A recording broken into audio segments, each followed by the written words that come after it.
Greetings. I'm Pastor Blaine with another one of our weekly It's Almost Sunday devotional videos. Now this Sunday is going to be the third Sunday of Lent, third out of 5, so we are approaching the middle point.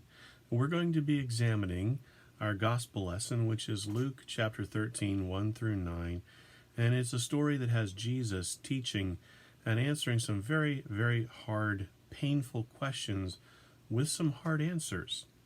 Now, the New Testament lesson is from 1 Corinthians chapter 10, verses 1 to 13, some of Paul's tough teaching about Israel's response to God in the past, with an eye to what Paul's present-day listeners might draw from that for themselves. The passage ends with a verse that many will turn to, they'll quote, and cling to in difficult times. I want to focus on that one particular verse, 1 Corinthians chapter 10, verse 13. Let's listen to that. No testing has overtaken you that is not common to everyone. God is faithful, and he will not let you be tested beyond your strength.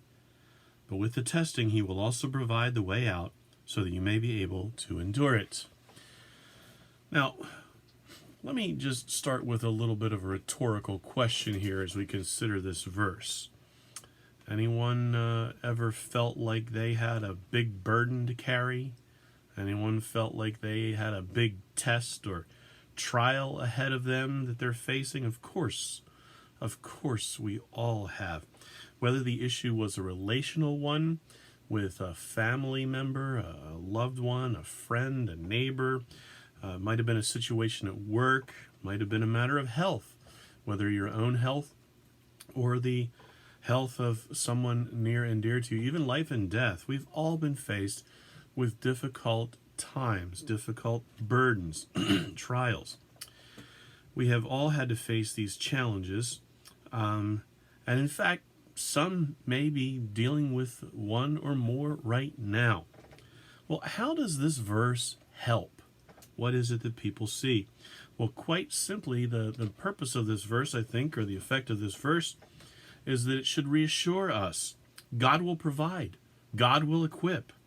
He will be there for us so that we can overcome whatever the issue is. Note, doesn't make qualifications.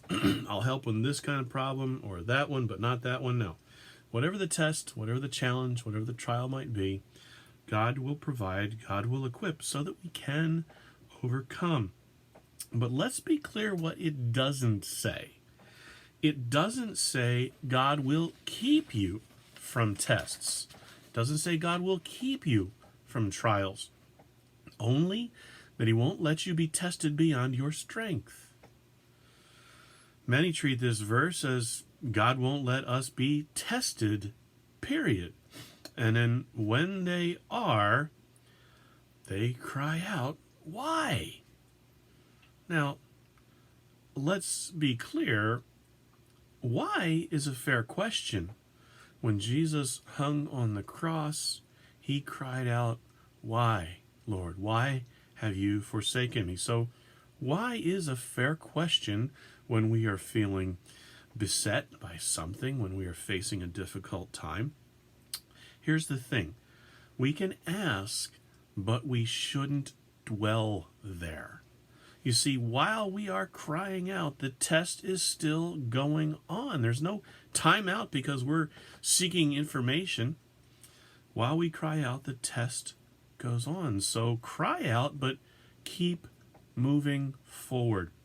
And notice in the verse, God will not allow you to be tested. It says beyond your strength, meaning God will see that you yourself are sufficient for the challenge with how he has already equipped you, how he has made you, how you've been built up in your faith.